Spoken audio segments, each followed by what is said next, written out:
খবরদার, কেউ আপনাকে কল করেছে, আপনি তার সাথে কথা বলছেন স্পিকার দিয়ে, সেখানে আর অনেক লোক আছে, আমরা অনেকে এটা করি কি করি না? আপনি যে স্পিকার দিয়ে দিলেন, ওই লোকটা তো আপনার সাথে একান্তে আলাপ করতেছে, আপনার স্পিকার দেওয়ার কারণে, লাউড স্পিকার দেওয়ার কারণে আশেপাশে সবাই শুনবে।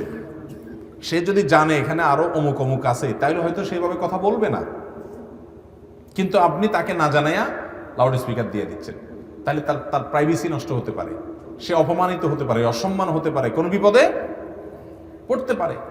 আপনি লাউড স্পিকার দিলে তাকে বলতে হবে, ভাই আমরা এখানে কয়েকজন আমরা শুনতেছি, আপনি বলেন, তাকে জানাই দিতে হবে যে আমি লাউড স্পিকার দিছি। ভাইরা, আমরা মনে করি এগুলো খুব ছোট বিষয়, মোটেও ছোট বিষয় না। মানুষের অধিকার, আরেকজনের হক। নবী করিম সাল্লাল্লাহু আলাইহি সাল্লাম বলেছেন, তিরমিজির হাদিস, ইযা হাদ্দাসা আর-রাজুলু ফালতাফাতা, কোন মানুষ যখন কারোর সাথে কথা বলার পর সেখান থেকে সরে যায়, ফাহিয়া আমানা, তখন সেই কথা তোমার কাছে কি হয়ে যায়? আমানত হয়ে যায়। ওটা তুমি আরেকজনের কাছে তার অনুমতি ছাড়া শেয়ার করতে পারবা না। আমরা তো এগুলো খেয়ালই করি না।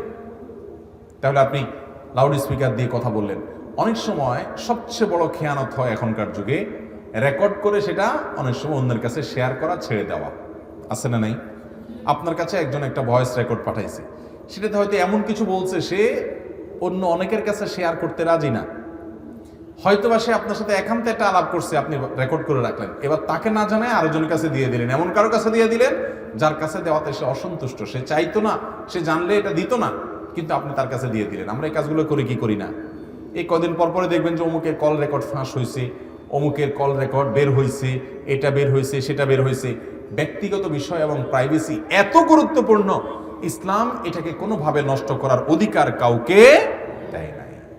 তাহলে ভাইরা আমার, মোবাইল ব্যবহারের 9 নম্বরের আদব এবং শিষ্টাচার হলো, কারোর কথা রেকর্ড করে অন্যের কাছে দিতে হলে, কিংবা আপনি লাউড স্পিকার দিয়ে কথা বলতে হলে তাকে শুনিয়ে দিতে হবে, যাতে করে কোনো প্রকার তার প্রাইভেসি বা তার আমানতের খেয়ানত না হয়।